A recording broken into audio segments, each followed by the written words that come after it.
It's Raj and Pablo. We're in Mumbai for the Mami Film Festival, and there are workshops galore. Mumbai has put film back on the map. We're with two of the leading talents from the industry. They've just finished a wonderful session, a directors in conversation with the wonderful Anupma Chopra and Rajiv Masand. We're with Zoya and Shoojit. Guys, and I need to turn this way.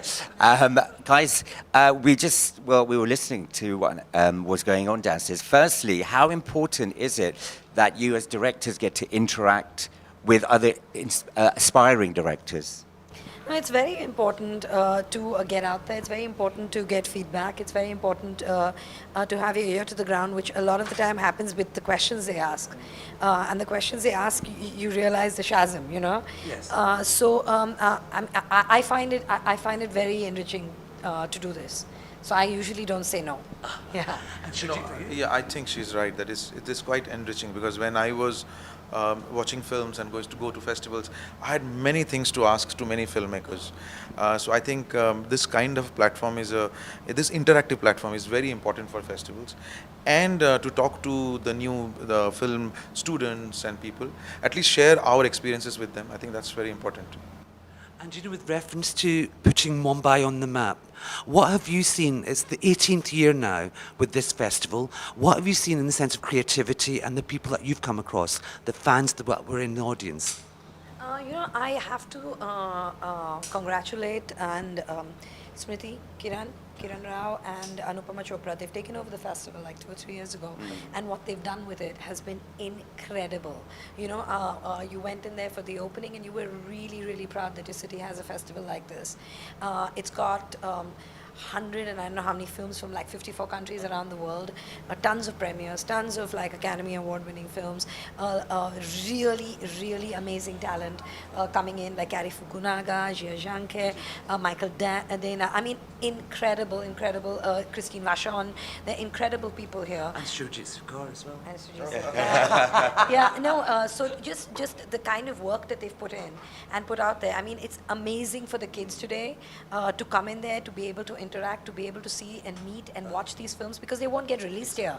So I just see this film, the festival gathering a lot of momentum, and I see it going to be one of the most important festivals in the East. For sure. Definitely. I mean, I think she has said everything. But yes, I mean, this festival has really come up. I mean, the way it is, and I think in future, I'm expecting that a lot more. I mean, if we can reach the level of Dubai or the Cannes Film Festival, I think it will be brilliant. And I think we are going to reach soon. And as directors, just on a personal level, do you get quite competitive, or do you kind of think, okay, I'm actually looking forward to seeing so-and-so's movies? No, I look forward to seeing films. Do you have a favorite of your own? No, I have many favorites. There's no one, like if I like a director, I'll watch all his films. Like I will watch his films because I like him. Even if I don't like his one film, I'm going to watch all his films, always. You know what I mean? It's like that. So, and I don't get competitive in that way. No, not really. No, I think there is a competitive only comes in your skills, in your craft, where you want to excel yourself. That craft, that is always there, that you're constantly fighting with yourself. Okay, in last film I have this was the engagement that I did, and this one I'm going to do, change myself and do this. You become more courageous, possibly. So that definitely happens with film after film. You become more courageous, unless you fail. But I think she's right that this open camaraderie is very important. Seeing your films, like a lot of my friends is like. Anurag, Dibakar, we have all grown up in Delhi together. So we are all from the same gang, same group. So we have come up here. So I watch all films. I mean, I watched even Zoya's films, Dibakar's films, Anurag's films. So it's a very open camaraderie, I think. You've opened up the question now. What one of Zoya's films is your least favourite and your most favourite? I'm going to ask the same question, so you've got time to think. I don't think it's the right platform, but I always feel that for any director, I'm not talking about Zoya's or that, I think the first film is always so close. It's always so honest.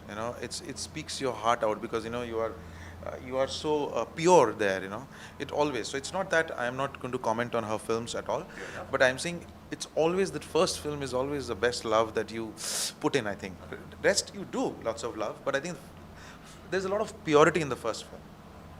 Well, I actually won't be able to give an honest answer because I haven't seen Madras Cafe. But I would say Pikku from the rest that I've seen was my favorite. One thing that you mentioned, this is the final thing we're going to say.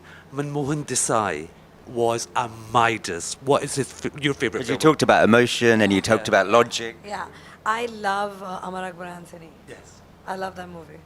I can keep watching it. Yeah. And yourself? Do you have a favorite? Me too. I think Amar Akbar Anthony was most illogical and logical and emotional film.